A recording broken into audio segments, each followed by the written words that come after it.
कारण क्या मालूम है? आप खेल समझना पूरा, आपको पता चले।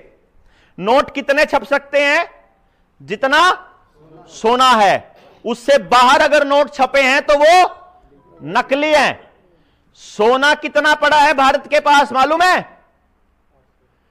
796 टन सोना है सिर्फ।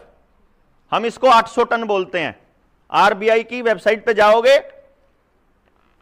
लाइबिलिटीज और एसेट में जाके सर्च करोगे, कितने टन सोना है? 800 टन। कीमत कितनी बनती है मालूम है? इसके हिसाब से कीमत बनती है इसकी 4.8 लाख टन, 4.8 लाख करोड़। कितनी? लगभग 5 लाख करोड़। कितनी मानेंगे? लगभग 5 लाख करोड़ का सोना सरकार के पास है। तो कितने नोट होने चाहिए? 5 लाख करोड़ का ही नोट हमारे पास होना चाहिए। लेकिन नोट कितने मालूम है? 34 लाख करोड़ के नोट हैं इस टाइम भारत में चलन में। कितने जी? इसका मतलब लगभग 29 लाख करोड़ के नोट नकली हैं। और लोन कितना है इस देश के ऊपर मालूम है? 156 लाख करोड़। मतलब पेपर करेंसी 34 लाख करोड़ है, नोट छापे सरकार ने 34 लाख करोड़ के, और लोन 156 लाख करोड़। समझ गए कि नहीं समझे जी? इसका मतलब कितनी प्रॉपर्टी जाने वाली है?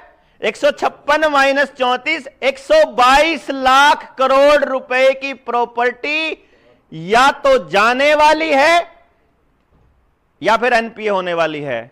अगर वो प्रॉपर्टी अदानी अंबानी की हुई तो बैंक डूबेगा, और वो प्रॉपर्टी आपकी हुई तो आप डूबोगे।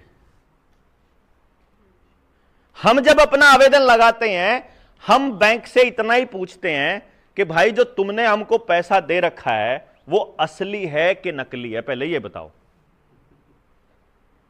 देखो भाई, अगर बैंक ने हमको नकली नोट नहीं दिया तो बैंक को सिर्फ इतना ही तो लिखना है ना कि मैंने तुमको नकली नोट नहीं दिया, मैंने असली नोट दिया हुआ है। भाई एक सिंपल सी बात है ना, इसमें कोई दिमाग लगाने की जरूरत नहीं, इसमें कोई कैलकुलेशन करने की जरूरत नहीं। मैं बैंक से यह पूछ रहा हूं कि आपने मुझे असली नोट दिया है कि नकली नोट दिया है। अगर आपने नकली नोट दिया है तो तुम्हारे खिलाफ एफआईआर होनी चाहिए, क्योंकि वो हमारी आईपीसी की 489 धारा कहती है। और अगर असली दिया है तो मेरे असली के बराबर तो इतना सोना आता है, और तुम्हारे वाले नोट